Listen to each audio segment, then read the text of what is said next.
কিছু কিছু সফর এমন হয় যা ভয়ঙ্কর এক ধাঁধায় পরিণত হয়ে যায়, যার কোনো কিনারা খুঁজে পাওয়া যায় না।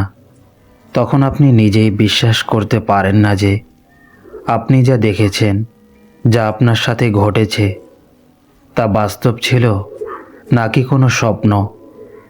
এমনই এক ট্রাক ড্রাইভারের সাথে সফরে থাকা এক মেয়ের বাস্তব ঘটনা শুনুন, যা তার রাতের ঘুম হারাম করে দিয়েছিল। আজকের এই ভয়ঙ্কর ভূতের ঘটনাটি রিহান আমাদের সাথে শেয়ার করেছেন। তিনি বলেন, এই ঘটনাটি আমার এক কর্মচারীর। আজ পর্যন্ত যত আমি ট্রাক ড্রাইভারের ঘটনা শুনেছি, সবই ছিল পুরুষদের। আমার ধারণা ছিল এই প্রথম হয়তো এমন একটি ঘটনা যেখানে এক ট্রাক ড্রাইভারের সাথে এক মেয়েও সেই ভয়ঙ্কর রাতে ছিল। এখন বাকি পুরো ঘটনাটি আমার কর্মচারীর মুখ থেকেই শুনুন। আমি সেই কর্মচারীর মুখের ভাষায় ঘটনাটি আপনাদের কাছে পড়ে শোনাচ্ছি। আমরা একটি গ্রামে থাকতাম। আমার বাবা 2টি বিয়ে করেছিলেন। আমরা 6 বোন এবং 2 ভাই। আমার চেহারা আমার অন্যান্য ভাই বোনদের থেকে অনেক আলাদা ছিল। আমি আমার মায়ের মতো হয়েছিলাম, আর বাকি সবাই বাবার ও তাদের পরিবারের মতো। সেই গ্রামে আমরা সবাই জমিদারের জমিতে কাজ করতাম। সারাদিন কঠোর পরিশ্রম, কখনো তীব্র রোদ, আবার কখনো প্রচণ্ড শীত।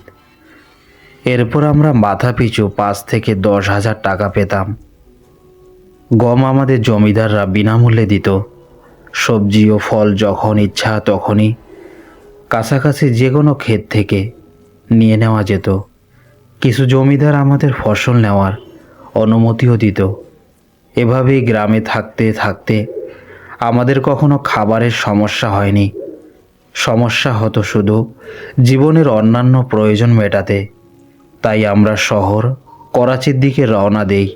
আমরা মেয়েরা ও নারীরা বাড়িতে কাজ করে টাকা উপার্জন করতাম এবং তা গ্রামে পাঠাতাম। আমাদের বোনেরা আমাদের এমন পরিমাণ কাপড় অন্যান্য জিনিসপত্র দেয় যে শহরে কাজ করার কারণে গ্রামে আমাদের পরিবারের লোকজন সেই সব প্রয়োজন পূরণ করতে পারে। আমাদের বাড়ির বেশিরভাগ পুরুষই ট্রাক চালায়, কখনো তেল পরিবহন করে, কখনো আবার এক জায়গা থেকে অন্য জায়গায় মালামাল নিয়ে যায়। আমরা প্রায় করাচি থেকে গ্রামে যাওয়ার জন্য আমাদের কোনো আত্মীয় ট্রাকে চড়ে যাতায়াত করতাম। এতে বাসের ভাড়া বেঁচে যেত। একবার ঈদের সময়ের কাছাকাছি যে বোনের বাড়িতে আমি আগে কাজ করতাম, তিনি হঠাৎ ঈদে তার নিজ শহরে চলে যান। ফলে আমার হাতে পুরো 10 দিনের ছুটি ছিল। তখন বাসের ভাড়া ঈদের কারণে 1500 থেকে 3000 টাকা পর্যন্ত বেড়ে গিয়েছিল, যা আমার সামর্থ্যের বাইরে ছিল। ঠিক সেই সময় পাঞ্জাব থেকে পুরনো কাপড় ভর্তি একটি ট্রাক নিয়ে আমার ভগ্নিপতি করাচি আসে। তিনি আমাকে বললেন, বাসে যেও না, কাল আমি মাল নিয়ে রওনা হব। 3 দিনের মধ্যে, অর্থাৎ ঈদের দ্বিতীয় দিনে তুমি গ্রামে পৌঁছে যাবে, আর কোনো ভাড়াও লাগবে না। আমি এই প্রস্তাবে রাজি হয়ে গেলাম যে তার সাথেই যাব এবং গ্রামে 1 সপ্তাহ থেকে আবার তার সাথেই করাচি ফিরে আসব। পরের দিন ফজরের নামাজের পরেই ট্রাক নিয়ে রওনা হওয়ার কথা ছিল। আমার ভগ্নিপতি সেই যাত্রায় তার সঙ্গে কন্ডাক্টরকে নিতে নিষেধ করেছিলেন, কারণ আমি সঙ্গে ছিলাম। সেদিন সকাল থেকে আকাশে মেঘ ছিল এবং প্রচণ্ড ঠান্ডাও পড়ছিল। আমার মনে একটা অস্বস্তি হচ্ছিল। এই না হয় পথে ভারী বৃষ্টি শুরু হয়, আর যদি সত্যিই বৃষ্টি হয় তাহলে থেমে থেমে কিভাবে গ্রামে পৌঁছাবো। কিন্তু তখন আর কিছু করার ছিল না। আমি আমার জিনিসপত্র গুছিয়ে সকালবেলা ফোনের অপেক্ষায় ছিলাম, যেন ফোন এলেই আমি গাড়ি স্ট্যান্ডে পৌঁছে যাই। সকাল 9টা বেজে গেল। আমি ফোন দিচ্ছি কিন্তু ফোন লাগছে না। অবশেষে 9টা 30 মিনিটের দিকে আমার ভগ্নিপতি ফোন করে জানালেন, ট্রাকের ইঞ্জিনে সমস্যা হয়েছে, এখনও মেকানিক খুঁজে কাজ চলছে। তুমি প্রস্তুত থাকো, কাজ শেষ হলেই আমি জানাবো। তুমি তখন স্ট্যান্ডে চলে আসবে। সকাল থেকে দুপুর তারপর দুপুর থেকে সন্ধ্যা হয়ে গেল।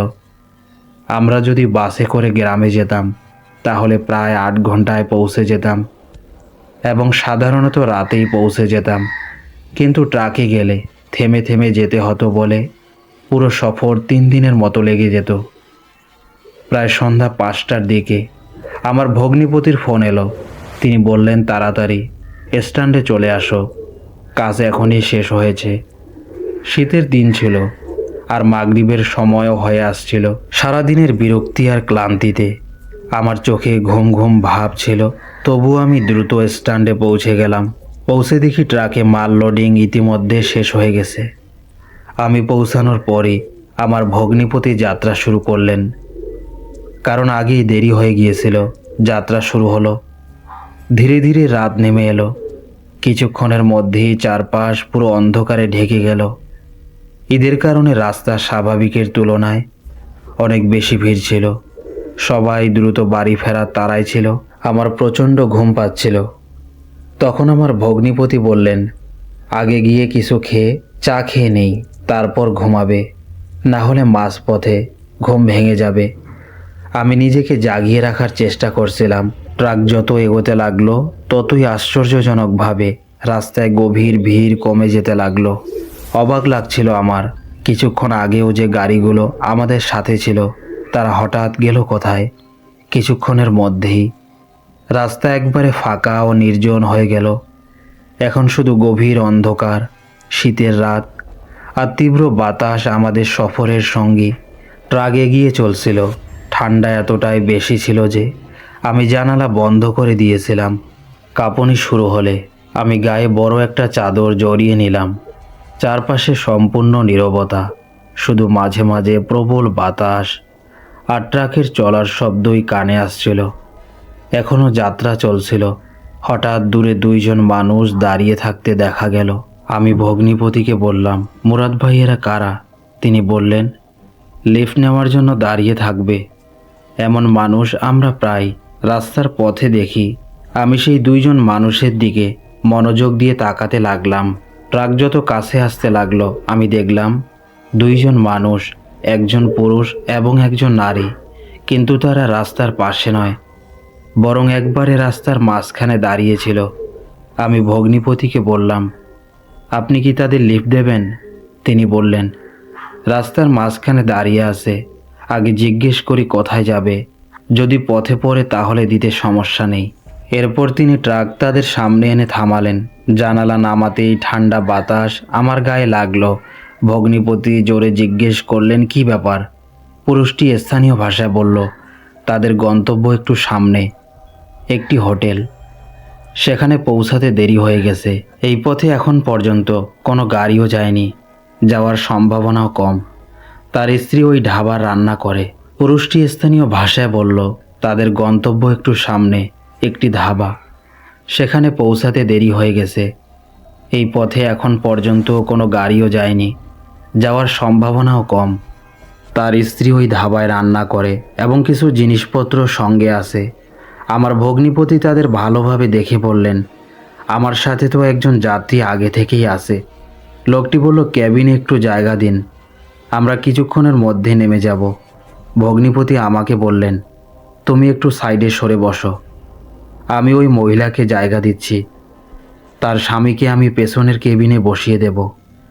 আমি বড় সিটের পাশে সরে বসলাম। তিনি দরজা খুলে মহিলাটাকে উঠতে বললেন। তখন আমি দেখলাম মহিলাটি সাদা সালোয়ার কামিজ পরা, মাথায় বড় উলের চাদর, মুখ অর্ধেক ঢাকা। আমি ঠিকভাবে তার মুখ দেখতে পারিনি। যখন ভগ্নিপতি দরজা খুললেন, সেই মহিলার চোখ আমার চোখের সাথে মিলল। সে তার হাত আমার দিকে বাড়িয়ে দিল, যেন সে আমাকে তাকে উপরে টেনে নিতে বলছে। ভগ্নিপতির সাথে সাথে বললেন, এভাবে কেন টানছ? দরজার পাশের লোহার হ্যান্ডেল ধরো। কিন্তু মহিলা কিছুই ধরল না, আর না হ্যান্ডেল ধরল। সে আবারও হাত বাড়িয়ে রেখেছিল, যেন আমাকে তাকে টেনে তুলতে হবে।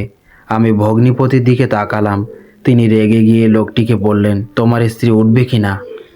তখন লোকটির ঠোঁটে এক অদ্ভুত হাসি দেখা দিল, একটা রহস্যময় অস্বস্তিকর হাসি, যা চাঁদের ম্লানালয় আরও ভয়ঙ্কর লাগছিল। সে বলল, টেনে তুলে নাও ভাই ওকে। কথা শুনে আমার ভগ্নিপতি দ্রুত সামনে এগিয়ে গিয়ে জোরে দরজা বন্ধ করে লক করে দিলেন এবং এক ঝটকায় ট্রাকটা সামনে চালিয়ে দিলেন। আমি অবাক হয়ে কখনো ভগ্নিপতির দিকে, কখনো পেছনের ওই দুইজন মানুষের দিকে তাকাচ্ছিলাম। যেই ভগ্নিপতি ট্রাকটা এগিয়ে নিলেন, পেছন দিক থেকে তীব্র বাতাসের শব্দ আরও জোরে শোনা যেতে লাগলো। আমার ভগ্নিপতি বললেন যে, দোয়া জানো পড়তে থাকো। আমি তখন বুঝতেই পারছিলাম না আসলে কি হচ্ছে। আমি দোয়া পড়া শুরু করলাম। এরপর ভগ্নিপতি বললেন, ওরা মানুষ ছিল না, ওরা অন্য কোনো সৃষ্টি। আমি বললাম, দেখতে তো মানুষের মতোই ছিল, আমাদের মতোই। তিনি বললেন, যদি সত্যি মানুষ হতো তাহলে লোহার রডটা ধরে উঠে আসতো। যেহেতু লোহা ধরেনি, তাই বুঝতে হবে ব্যাপারটা অন্য কিছু। তিনি আরও বললেন, এমন সৃষ্টি প্রায় নির্জন রাস্তায় দেখা যায়। আর যদি লোহা না ধরে, বুঝে নাও সেটা সাধারণ মানুষ না। এই কথা শুনে আমার শরীরে ঠান্ডা ঘাম চলে এলো। যাত্রার শুরুতে যে ঘুম ভাব ছিল সেটা একবারে উধাও হয়ে গেল। তীব্র বাতাস তখনও আমাদের পেছনে ছিল। আমার ভগ্নিপতি বারবার থার্মাস থেকে কফি খেয়ে নিজেকে জাগিয়ে রাখছিলেন, যাতে ঘুম না আসে এবং তিনি সতর্ক থাকতে পারেন। আমি চুপচাপ বসে সামনের রাস্তার দিকে তাকিয়েছিলাম। হঠাৎ ট্রাকের সামনের কাছে বৃষ্টির ফোঁটা পড়তে শুরু করলো। সকাল থেকে মেঘ ছিল, কিছুক্ষণের মধ্যেই বৃষ্টি আরও জোরে পড়তে লাগলো। ট্রাকের ওয়াইপার চলতে থাকলো আর গাড়ির গতি কমে গেল। রাস্তায় পিচ্ছিল ভাবও বেড়ে গেল। আকাশে বজ্রপাত আর বিদ্যুৎ চমকাচ্ছিল। দূরে তার আলো স্পষ্ট দেখা যাচ্ছিল। আমার ভগ্নিপতি বললেন, এখন যে কাছাকাছি কোনো হোটেল পাবে, আমি সেখানে থামাবো। আমরা তখন সিদ্ধান্ত নিলাম খাবার খেয়ে সেখানেই রাতটা কাটাবো। সকালে আল্লাহর নাম নিয়ে আবার যাত্রা শুরু করব। আমার মানসিক অবস্থা তখন একটু অদ্ভুত হয়ে গিয়েছিল। আমি এখনও বুঝতে পারছিলাম না ওই দুইজন সত্যি মানুষ ছিল নাকি অন্য কোনো অদ্ভুত সৃষ্টি। এমন সময় ট্রাকের বাম পাশে একটি ছোট ধাবা দেখা গেল। ট্রাকের আলোতে সামনে একটা টিমটিমে লাইট জ্বলছিল। আমার ভগ্নিপতি বললেন, আল্লাহর শুকরিয়া, থামার মতো একটা জায়গা পাওয়া গেল, এখানেই খেয়ে নেব। এরপর রাতে এখানে থাকবো ইনশাআল্লাহ, সকালে আবার যাত্রা শুরু করব। তিনি ট্রাক থামিয়ে ধাবায় নামলেন এবং আমাকে নামতে বললেন, কিন্তু রাস্তা কাদা থাকায় আমি কিছুটা দ্বিধায় ছিলাম। তিনি বললেন, আমার দিক দিয়ে নামো, এখানে পাথর আছে, সহজে নামতে পারবে। আমি বড় চাদরে নিজেকে ঢেকে নিচে নামলাম। সামনে ছোট্ট একটি ধাবা, কাঁচা মাটি আর খড় দিয়ে তৈরি। আমার ভগ্নিপতি কিছুটা অবাক হয়ে বললেন, এই পথে আগে তো এই ধাবা কখনো দেখেনি। যাই হোক, আজকের রাতের জন্য এটাও ভালো। কিন্তু আমার চোখে তখন অন্য কিছু ধরা পড়ছিল। আশ্চর্যের বিষয় ছিল, এত ভারী বৃষ্টি হলেও ধাবাটি একবারই ভেজা ছিল না।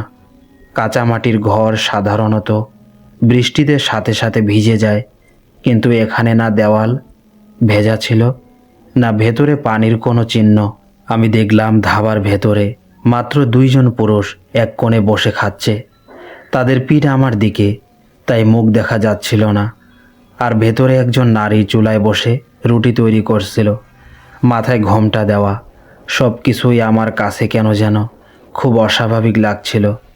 কিন্তু পরের মুহূর্তেই ধাবা থেকে ভেসে আসা গরম চায়ের গন্ধ আমার মনোযোগ ভেঙে দিল, যেন হঠাৎ বাস্তবতার দিকে ফিরিয়ে আনলো। আমি তখন নিজের মনেই ভাবছিলাম, এইভাবে আমি কেন ভাবছি? এই ঠান্ডা আবহাওয়ায় গরম চা, আর যদি কিছু নাও হয় তাহলে রুটি তো খাওয়া যাবে। তারপর ওই ট্রাকের পেছনের কেবিনে আরামে ঘুমানো তো সম্ভব। তাহলে আল্লাহর শুকর আদায় না করে আমি কেন এভাবে সন্দেহ করছি? আমার ভগ্নিপতি তার সোয়েটার আর জ্যাকেট বের করে নিলেন এবং এক হাতে ছাতা খুলে বললেন, তাড়াতাড়ি হাঁটো, না হলে একদম ভিজে যাবে। আমরা ধাবার ভেতরে ঢুকলাম। ভেতরে ঢুকতেই প্রায় 16 থেকে 17 বছরের একটি ছেলে আমাদের দিকে তাকিয়ে এগিয়ে এলো। আমার ভগ্নিপতি বললেন, যা খাওয়ার জিনিস আছে নিয়ে আসো। ছেলেটি চুপচাপ চলে গেল। তখন আবার ভগ্নিপতি বললেন, কিন্তু খেয়াল রাখবে খাবার যেন গরম হয়। আমি চারপাশটা লক্ষ্য করছিলাম। ওই নারীটি চুলার পাশে বসে আটা মাখছিল। আর অবাক করার বিষয় হলো, তার পরনে আবারও সেই সাদা সালোয়ার কামিজ, মুখ ঘোমটা দিয়ে ঢাকা ছিল, তাই মুখ দেখা যাচ্ছিল না। এক মুহূর্তের জন্য আমার মনে হলো এটা কি সেই একই নারী, কিন্তু পরের মুহূর্তেই আমি নিজের মনকে ধমক দিলাম, এটা কিভাবে সম্ভব। কিছুক্ষণ পর সেই ছেলেটি খুব গরম গরম খাবার 2টি প্লেট আর বড় একটি ঝুড়িতে রুটি নিয়ে এলো। খাবার এতটাই গরম ছিল যে স্টিলের প্লেট লালচে হয়ে উঠেছিল আর ধোঁয়া উঠছিল। ওটা ছিল এক ধরনের মাংসের তরকারি, যেখানে বড় বড় টুকরো মাংস ছিল। আমার ভগ্নিপতি অবাক হয়ে বললেন, তোমরা তো মাংস দাও, এত বড় বড় টুকরো? এখানে তো সাধারণত ডাল বা আলুর তরকারি থাকে। এই কথার কোনো উত্তর ছেলেটি দিল না, কিন্তু আমার কেন জানি সেই মাংস থেকে এক অদ্ভুত গন্ধ আসছিল, যা সহ্য হচ্ছিল না। আমি তো আগে থেকেই মাংস খুব বেশি খেতাম না, এখন এটা কিভাবে খাবো? আমি বললাম, ভাই, যদি ডাল বা সবজি থাকে তাহলে দেন। তখন এক কঠিন পুরুষালী কণ্ঠে ছেলেটি বলল, সব শেষ হয়ে গেছে, বৃষ্টি অনেক বেশি, এখন শুধু এটাই আছে, খেতে চাইলে খাও। হোটেলের মালিক দেরিতে এসেছে, না হলে ডাল সবজিও থাকতো। আমি তার কথায় চুপ হয়ে গেলাম। আমি রুটি আর চা নিয়ে সেটাকে ডুবিয়ে খেতে শুরু করলাম। আমার ভগ্নিপতি খাচ্ছিল, কিন্তু তার মুখ দেখেই বোঝা যাচ্ছিল খাবার মোটেও ভালো লাগছে না। শেষে সে বলল, জানি না কোন গাধার মাংস এনেছে। আমি বললাম, তাহলে খাবেন না? চায় রুটি ডুবিয়ে কোনো রকমে খেয়ে নিন। এদিকে সেই ছেলে আমাদের খাবার সামনে রেখে এক কোণে বসে আমাকে এক দৃষ্টিতে তাকিয়েছিল। আমি খাওয়ার সময় মুখ থেকে ঘোমটা সরিয়ে দিয়েছিলাম। তখনই আমি অনুভব করলাম তার দৃষ্টি আমার মুখের উপর আটকে আছে। আমার ভগ্নিপতি আমার অস্বস্তি দেখে বুঝে ফেলল। সে রেগে উঠে ছেলেটিকে কিছু বলার জন্য এগোতেই হঠাৎ আমি দেখলাম ওই লোকটাই যে আগে সেই মহিলার সাথে রাস্তায় দেখা গিয়েছিল, আমাদের মাথার ওপর দাঁড়িয়ে আছে। সে সেই একই অদ্ভুত হাসি দিয়ে বলল, এখন যদি আমি তোমাদের এই ঝড় বৃষ্টির মধ্যে বাইরে বের করে দিই কেমন লাগবে? আমার ভগ্নিপতি তাকে দেখে ভয় পেয়ে গেল। আমি দ্রুত পেছনে তাকালাম। সেখানে সেই নারী রুটি বানাচ্ছিল, তার মুখ ঘোমটায় ঢাকা, শুধু নাক আর ঠোঁট দেখা যাচ্ছিল।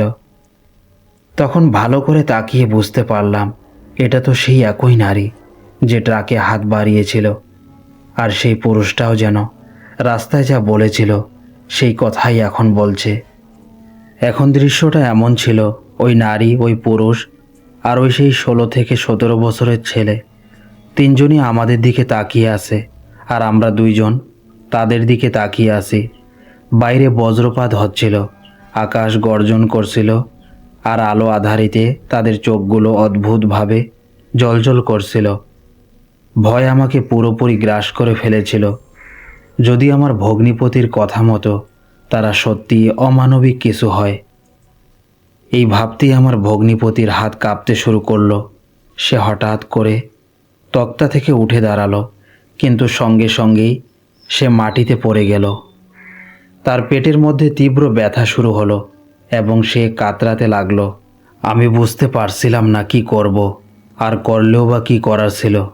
হঠাৎ আমার ভগ্নিপতি জোরে বমি করে ফেলল। আমি পানি চাইতে গেলাম, কিন্তু সেই তিনজন আমাদের ভগ্নিপতির দিকে এক দৃষ্টিতে তাকিয়েছিল। এমন মনে হচ্ছিল যেন তারা বধির ও নির্বাক, কিছুই শুনতে পাচ্ছে না। সামনে একটি মাটির কলস রাখা ছিল। আমি দ্রুত এগিয়ে গিয়ে ভগ্নিপতিকে পানি দিলাম। সে 2 থেকে 3টা ট্যাবলেট খেলো এবং পানি পান করে মুখ মুছে দাঁড়ালো। তারপর সঙ্গে সঙ্গে চাবি নিয়ে ট্রাকের দিকে ছুটল। আমি তার পেছনে গেলাম। ভগ্নিপতি কাপা হাতে ট্রাকের দরজা খুলে বলল, আগে আমি উঠি, তারপর তুমি ওঠো। সে পেছনে আর তাকালো না। সেখানে কি হচ্ছে, কে আছে বা নেই, কিছুই না দেখে এক ঝটকায় ট্রাক চালিয়ে দিল। আমি ভয় ও আতঙ্কে পুরোপুরি ভেঙে পড়েছিলাম। মনে হচ্ছিল যেন মানসিকভাবে আমি শূন্য হয়ে গেছি। ট্রাক চলতে শুরু করলে আমার মনে হলো যেন আমি কোনো বন্দিদশা থেকে মুক্তি পেলাম। ক্লান্তি এতটাই ছিল যে আমার শরীরের পরিশ্রম আর মনের অবস্থা দুটোই অসহনীয় হয়ে উঠেছিল। সেই কয়েক মুহূর্তের অনুভূতি আমি ভাষায় প্রকাশ করতে পারবো না। মনে হচ্ছিল এটা আমার জীবনের শেষ সফর, অথবা আমি হয়তো কখনোই গন্তব্যে পৌঁছাতে পারবো না। ঈদ কী জিনিস, কোন ঈদ, সব কিছুই মাথা থেকে বেরিয়ে গিয়েছিল। আমি শুধু লাগাতার কালেমা পড়ছিলাম। আমার ভগ্নিপতিও কালেমা পড়ছিল। বৃষ্টি কিছুটা কমে এলেও হালকা ঝিরঝিরে পড়ছিল। আমার চোখ ফুলে গিয়েছিল, পলক ফেলতেও কষ্ট হচ্ছিল। এখন বুঝতে পারছিলাম না কোথায় থামব। আমি ভগ্নিপতির দিকে তাকালাম। সে বলল, দেখো, সামনে একটা হোটেল আছে, সেখানে থামবো। তুমি পেছনের কেবিনে গিয়ে ঘুমিয়ে পড়ো, আমি এখানে ঘুমাবো। এরপর সে নিজেই বলল, সব ঢাবা তো একরকম না। ভালো হতো যদি সকালে বের হতাম। আজকের রাতটা কেমন অদ্ভুত লাগছে। এই রাস্তা, এই নির্জনতা, এই ধাবা, সব কিছুই যেন অচেনা। সেই নির্জন রাস্তার নীরবতা আমার বুক চিরে ফেলছিল। আমি দোয়া করছিলাম, হে আল্লাহ, যেন খুব দ্রুত সকাল হয়ে যায়। কিন্তু সেই রাত যেন শেষই হতে চাইছিল না। ট্রাক চলতে চলতে ইঞ্জিনে অদ্ভুত শব্দ আসছিল। আমার ভগ্নিপতির মুখ দেখে বোঝা যাচ্ছিল সে খুবই চিন্তিত, কিন্তু তারপরও সে গাড়ি থামায়নি। ঢাবাটা কাছেই ছিল। সে সেখানে পৌঁছানোর আগে থামতে চাইছিল না।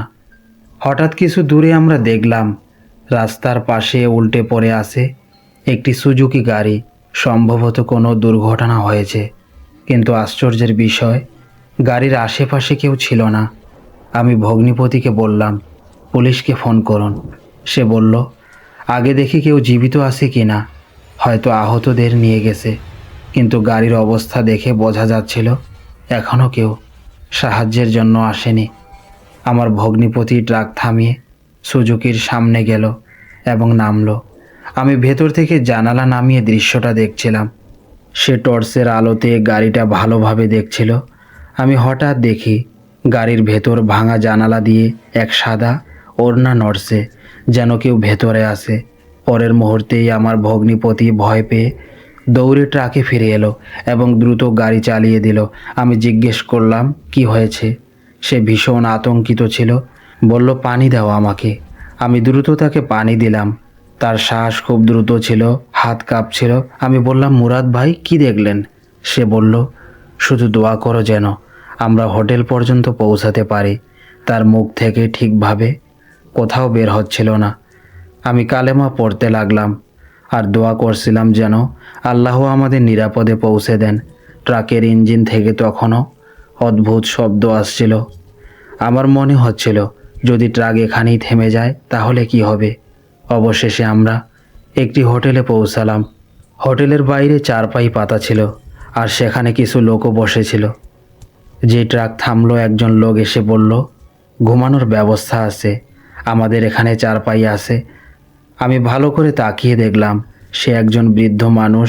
আমার ভগ্নিপতি বলল, না, আমাদের শুধু ট্রাকে চা খাইয়ে দাও। লোকটি পেছনে ঘুরে গেল। তখন ভগ্নিপতি জিজ্ঞেস করলো, পেছনে কোনো দুর্ঘটনা হয়েছে কি? লোকটি বলল, এই বিষয়ে আমি কিছু জানি না। আমার ভগ্নিপতি আবার বলল, ওখানে একজন নারী, একজন পুরুষ আর 16 থেকে 17 বছরের একটি ছেলে ছিল। তারা কি মারা গেছে? লোকটি বলল। বৃষ্টি খুব বেশি ছিল, আমি কিছুই জানি না কি হয়েছে। আমি এই কথা শুনে আমার ভগ্নিপতির দিকে তাকালাম। ভগ্নিপতি আমার দিকে তাকিয়ে বলল, ওই 3 জন তো পেছনের সুজুকিতে মৃত অবস্থায় পড়েছিল। এই কথা শুনে আমি চিৎকার করে উঠলাম। আমি বললাম, তাহলে আমরা যাতে দেখলাম তারা কারা ছিল? তখন আমার ভগ্নিপতি বলল, আজ রাতে জিনেরা আমাদের সেই মৃত মানুষদের রূপে দেখা দিয়েছিল।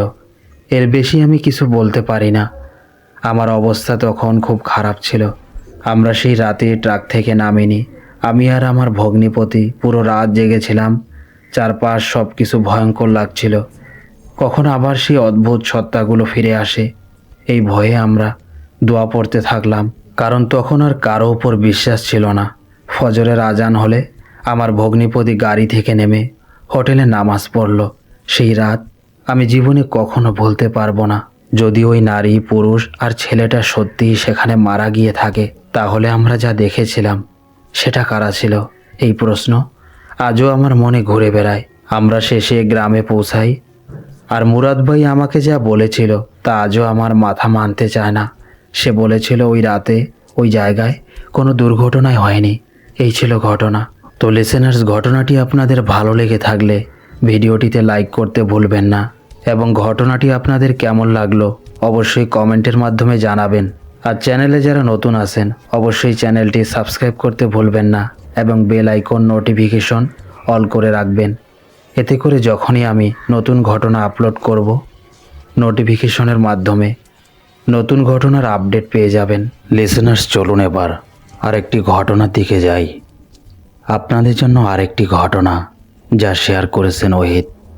তিনি বলেন, আজ আমি আমার জীবনে ঘটে যাওয়া একটি খুবই রহস্যময় অভৌতিক ঘটনার কথা আপনাদের শোনাতে চাই, যা আজ থেকে প্রায় 8 বছর আগের ঘটনা। একদিন আমি আমার গ্রাম থেকে পাশের আরেক গ্রামে যাচ্ছিলাম, যেখানে আমার ছোট চাচা থাকতেন। তার কাছে আমার একটি জরুরি কাজ ছিল। গ্রামের মতোই কাঁচা পথ, দুই পাশে ক্ষেত আর গাছপালা। আমি সাইকেল চালিয়ে যাচ্ছিলাম। অক্টোবরের শেষ দিক। হঠাৎ ঠান্ডা হাওয়া শুরু হয়ে গেছে।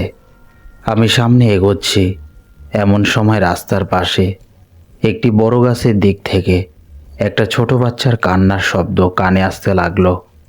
অথচ আশেপাশে কাউকে দেখা যাচ্ছিল না। মনে হচ্ছিল গাছের ওপর কোথাও কোনো শিশু কাঁদছে। আমি অবাক হয়ে ভাবলাম, গাছের ওপর আবার কোনো বাচ্চা কিভাবে কাঁদতে পারে? গাছের একটু কাছে গিয়ে দেখি, মনে হচ্ছে গাছের সঙ্গে কিছু একটা ঝুলছে, খুবই ছোট আকৃতির কিছু। আমি পিছনে ফিরে তাকাতেই স্পষ্ট দেখতে পেলাম একটা কিছু গাছের সঙ্গে দোল খাচ্ছে। আমি থেমে গেলাম। কাছে গিয়ে দেখি ওটা কোনো মানুষ নয়, বরং একটা পুতুল। পুরো কালো রঙের, কিন্তু পুতুল হওয়া সত্ত্বেও ওটা লাল রঙের চোখ, আর সেই পুতুলের দিক থেকেই বাচ্চার কান্নার শব্দ আসছে। পুতুলটা বাতাসে নিজে নিজেই খুব জোরে দুলছে, যেন জীবন্ত। আমি বুঝে গেলাম ওটা কোনো স্বাভাবিক জিনিস না। আমি সাইকেল দ্রুত ঘুরিয়ে সোজা গ্রামের দিকে চললাম। গ্রামে পৌঁছানোর পর দেখি আমার মাথা ভারী হয়ে গেছে, কাঁধে যেন কেউ পাথর চেপে ধরেছে। পুরো শরীরটায় অদ্ভুত ভয় আর ক্লান্তি ধরে গেল। চাচার বাড়িতে পৌঁছানোর পরও আমার পিছন দিক থেকে সেই কান্নার শব্দ যেন কানে বাজছিল। আমি সব ঘটনা চাচাকে খুলে বললাম। শুনে তারা সবাই চিন্তিত হয়ে গেলেন। চাচা বললেন, এখানে নাকি এক জাদুকর থাকে, যে আমাদের গ্রামের না, অন্য গ্রামের। মাঝে মাঝে তাকে এই জঙ্গলের দিকের গাছগুলোর কাছে আজব সব কাজ করতে দেখা যায়। হয়তো সে কোনো জাদু বেঁধে রেখে গেছে ওখানে। এ কথা শুনে আমার ভয়ের মাত্রা আরও বেড়ে গেল। আমি ভেবেছিলাম এক রাত থেকে পরদিন সকালে ফিরে যাব, কিন্তু আমার শরীর এমন খারাপ হলো, জ্বর এত বেশি, শরীরে শক্তিও নেই, নড়তেও পারছি না। রাত প্রায় 12টা কিংবা 12টা 30 পর্যন্ত চাচা আর আমার কাজিন আমার পাশে বসেছিলেন। ওরা ওষুধ দিলে আমার ঘুম আসতে শুরু করলো। আমি গভীর ঘুমে চলে গেলাম, কিন্তু হঠাৎ আবার কান্নার শব্দ, ঠিক আগের মতোই। চোখ খুলে দেখি আমার চারপাই থেকে খুব বেশি দূরে নয়, মাটির ওপর কেউ বসে কাঁদছে অন্ধকারে। প্রথমে ঠিক বোঝা গেল না। চোখ ভালো করে তাকাতেই দেখি একটা ছোট শিশু, তার পাশে বসে থাকা একটি নারী। দুজনেই আমার পায়ের দিকে মুখ করে মাটিতে বসে হাউমাউ করে কাঁদছে। এই দৃশ্য দেখে আমার শরীর সম্পূর্ণ কাঁপতে শুরু করলো। আমি ভয়ে চিৎকার করে উঠলাম, কে আসো? কে এখানে? আমাকে বাঁচাও। আমার চিৎকার শুনে পাশেই ঘুমিয়ে থাকা কাজিন জেগে উঠল। সে তাড়াতাড়ি লাইট জ্বালালো, কিন্তু লাইট জ্বালাতেই দেখি কেউ নেই, ঘর পুরো খালি। আমি কাঁপতে কাঁপতে তাকে ঘটনাটা জানালাম। আমি একটু আগেই দেখলাম এখানে এক মহিলা আর শিশু বসে কাঁদছিল। কাজিন বলল, তুমি খুব ভয় পেয়েছো, জ্বরেও আসো, এখানে এমন কিছু নেই, দরজাও ভেতর থেকে বন্ধ, তুমি ঘুমাও, কিছু হবে না। সে আমাকে পানি দিল। আমি তখনও কাঁপছিলাম। সকালে ঘটনাটা বাড়ির সবাই জানলো। আমার চাচি বললেন, কখনো কখনো জ্বরে এমন দেখা যায়, চিন্তা করো না। কিন্তু চাচা চিন্তিত হয়ে বললেন, ওকে একবার মসজিদের মৌলভী সাহেবের কাছে নিয়ে যাই। মসজিদে নিয়ে যাওয়া হলো। মৌলভী সাহেব আমাকে দেখে দম করলেন, তারপর বললেন, তুমি এক ভারী জিনিসের পাশ দিয়ে এসেছো। ওই যে পুতুলটা দেখেছো, সেটা কোনো সাধারণ পুতুল নয়, শয়তানি পুতুল, যার ওপর জিন চাপানো আছে। কেউ সেখানে জাদুর আমল করেছে। তুমি থেমে সেটা দেখেছো, আর সেখানকার জিনগুলো তোমাকে বিরক্ত করছে। আমি মৌলভী সাহেবকে বললাম, আমাকে আরও দম করে দিন, আমার ভয় লাগছে। এরপর আমি খুব ভয় পেয়ে মৌলভী সাহেবকে বললাম, আমার তো আবার নিজের বাড়িতে ফিরতেও হবে, এখন কি হবে? মৌলভী সাহেব দম করে বললেন, তুমি 7 দিন এখানেই থাকবে। 7 দিনের আগে তুমি ওই রাস্তা দিয়ে গেলে সেই জাদুর প্রভাব তোমার ওপর পুরোপুরি পড়ে যাবে। কারণ যেখানে জাদুর আমল করা হয়েছে তুমি ঠিক সেই জায়গার পাশে থেমেছিলে, এবং সেই মুহূর্তে জিন্নাত শয়তান সেখানে ছিল। তারা তোমাকে লক্ষ্য করে ফেলেছে। এ কথা শুনে আমার ভয়ের শেষ রইল না। তার উপর সমস্যা হলো, আমি বাড়িতে না জানিয়েই এসেছিলাম। 2 থেকে 3 দিনের মাথায় আমার পরিবার চিন্তায় পড়ে যায়। আমি মোবাইলও বাড়িতে রেখে এসেছিলাম। আর চাচাদের বাড়িতে তো সিগন্যালই পাওয়া যায় না। বাড়ির লোক বারবার ফোন করে যোগাযোগের চেষ্টা করেছিল, কিন্তু নাম্বার পাওয়াই যায়নি। শেষে তারা খোঁজ নিতে চাচার গ্রামে চলে আসে। তখনই পুরো ঘটনা শুনে আমার বাবাও খুব চিন্তিত হয়ে পড়লেন। আমি ঠিক করলাম, মৌলভী সাহেব যা বলছেন তাই করব। আমি পুরো 7 দিন ওই গ্রামে থাকলাম। প্রতিদিন গিয়ে দম নিতাম। কিন্তু শুরুতে 4 থেকে 5 রাত ভয়ঙ্করভাবে কেটে গেল। প্রতিটি রাতেই আমার মনে হতো কেউ যেন আমার পাশে বসে চুপচাপ কাঁদছে। এক রাতে ভয়াবহ কিছু ঘটলো। আমি সোজা হয়ে ঘুমিয়েছিলাম। হঠাৎ খুব দ্রুত বেগে কেউ দৌড়াতে দৌড়াতে এসে আমার বুকের ওপর লাফ দিয়ে উঠে বসলো। সাথে সাথেই আমার ঘুম ভেঙে গেল। চোখ খুলেই দেখি একটা বাচ্চা, ভয়ঙ্কর বিকৃত মুখ, লালচে চোখ, আমার বুকের উপর বসে নির্বিকার দৃষ্টিতে আমার মুখের দিকে তাকিয়ে আছে। আমি ভয়ে জমে গেলাম। তারপর জোরে ধাক্কা দিয়ে তাকে ফেলে দিলাম। আমি স্পষ্ট দেখেছি ওটা মানুষ ছিল না, নরম কিছু ছিল, কিন্তু ছায়ামূর্তির মতো। আমি তাকে ধাক্কা মেরে ঘরের দরজার দিকে ছুঁড়ে ফেললাম। আর তখনই বসলাম, আজ আমার কাছে কোরআন শরীফ নেই। মৌলভী সাহেব আমাকে কঠিনভাবে বলেছিলেন রাতে ঘুমানোর সময় কোরআন মাজিদ সব সময় কাছে রাখবে, কিন্তু আমি ভুলে গিয়েছিলাম। আমি দ্রুত উঠে অজু করে চাচার ঘর থেকে কোরআন মাজিদ এনে নিজের পাশে রাখলাম। ভয়ের কারণে আমার কাজিনও আমার সাথে আর ঘুমাতো না। মৌলভী সাহেব বলেছিলেন, যদি কোরআন মাজিদ তোমার সুরক্ষার জন্য পাশে থাকে, কোনো অদৃশ্য মাখলুক তোমার ওপর প্রভাব ফেলতে পারবে না। তারপর থেকে আমি কোরআন মাজিদ সব সময় পাশে রাখতাম। ওই 7 দিন আমি এক ঘরেই কাটিয়েছি। ভয়ে ঘরের বাইরে বের হতেও মন চাইতো না। গ্রামের মানুষও আমার অবস্থা দেখে খুব চিন্তিত হয়ে পড়েছিল। তারা বলতো, একজন অতিথি এসেছে আর তার সাথে এত ভয়ঙ্কর ঘটনা ঘটছে। এই 7 দিনের মধ্যেই গ্রাম জুড়ে এক খবর ছড়িয়ে পড়ে, অন্য গ্রামের এক জাদুকর নাকি ওই জায়গার গাছের কাছে জাদুর আমল করে রেখে গেছে। এরপর লোকজন বলছিল, ওই যে জাদুকর জায়গাটা ধরে জাদু করেছিল, সে একটা জাদুকরি পুতুল বানিয়ে সেখানে ঝুলিয়ে রেখেছিল। আর সেই পুতুলের ভেতরেই ছিল একটা শয়তানি আত্মা, যে নানা রূপ নিয়ে আমার সামনে হাজির হচ্ছিল। আমি চাচার বাড়িতেও বাগানের একটি ঘর ছিল। সেই ঘরে একদিন কালো রঙের একটি কুকুরকে হাঁটতে দেখেছিলাম। আমি চাচিকে জিজ্ঞেস করতেই তিনি বললেন, বাবা, ঘরের দরজা তো সব বন্ধ, ভেতরে কোনো প্রাণী ঢুকতেই পারে না। কিন্তু আমি স্পষ্ট দেখেছি কালো কুকুরটা হাঁটছে, কিন্তু সেটা আসলে কুকুর ছিল না, সেটাই সেই মাকলুক যে আমাকে ভয় দেখাচ্ছিল। আল্লাহর রহমতে 7 দিন কোনো রকমে কেটে গেল। প্রতিদিন দম নেওয়ার পর মৌলভী সাহেব আমাকে একটি হেফাজতে তাবিজও দিলেন। 7 দিন শেষে বাবা আমাকে নিতে এলেন। বাড়ি ফেরার পথে আমি সেই জায়গার দিকে চোখ তুলেও তাকাইনি। ভয় ছিল, যদি আবার সেই ভুতুড়ে জিনিস আমাকে দেখতে পায়। তারপর প্রায় 3 থেকে 4 বছর আমি চাচার গ্রামের দিকে যাওয়ার নামও নেইনি। ভয় এতটাই ছিল যে চিন্তা করলেই শরীর কাঁপতো। পরে গ্রামের লোকজন জানালো ওই জাদুকরকে নাকি পরে ধরে ফেলা হয়েছিল। সে গ্রামের অনেকের ওপর এভাবে জাদুর আমল করে ফেলে রাখতো। অনেক মানুষ সেই কাঁচা রাস্তা দিয়ে গেলে অসুস্থ হয়ে যেত।